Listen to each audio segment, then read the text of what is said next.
Good morning. I'm Kofi Mensah, and this is Chale News for Sunday, July 27th. A military truck and an STC bus have collided in Ashanti. We have the details. The Deputy AG is calling out disinformation campaigns around two separate corruption cases. Ghana's sprinters are about to take the track at Glasgow, and there's a lot more. Let's get into it. Breaking overnight, a Ghana Armed Forces truck carrying soldiers to Baku crashed into an STC bus at Nkenkesu in the Ashanti region. The truck's cabin was severely crushed. Diesel was spilling from the wreckage. Multiple injuries reported. Neither the military nor emergency services have issued any statement. We're watching this closely.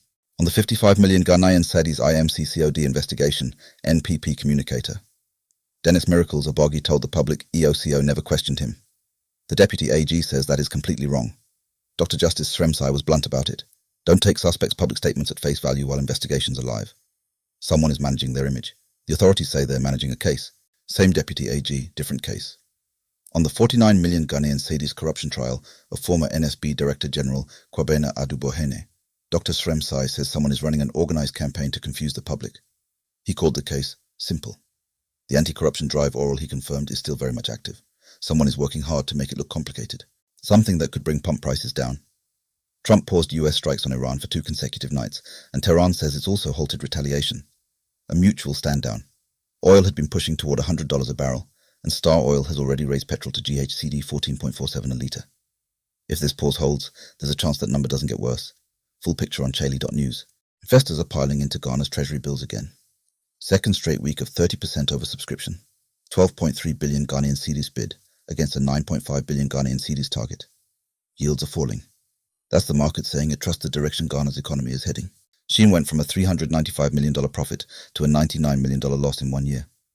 Trump's tariff changes on small parcels hit them hard. They're raising prices in the US, and if you shop Sheen from Ghana, you may feel the ripple. The DRC Ebola outbreak has now killed 1,405 people from over 3,200 confirmed cases, nearly the scale of the devastating 2018 to 2020 epidemic.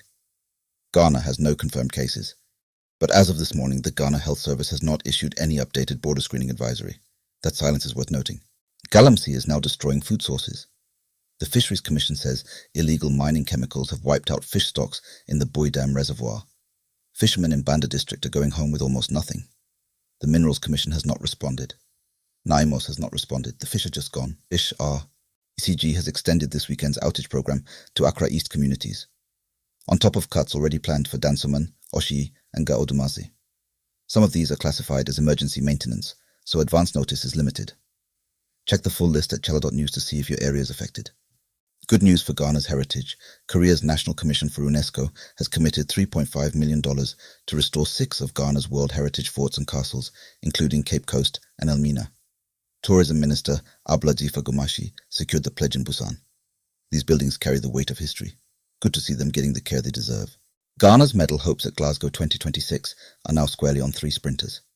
Abdul Rashid Saminu, Benjamin Azamati, and Isaac Botsio take the track in the men's 100 metres first round at 9:10 this morning, Ghana time. Boxing and swimming have not delivered. These 3 need. On boxing, Nancy Bamfo and Adelaide Jabati were both knocked out Sunday.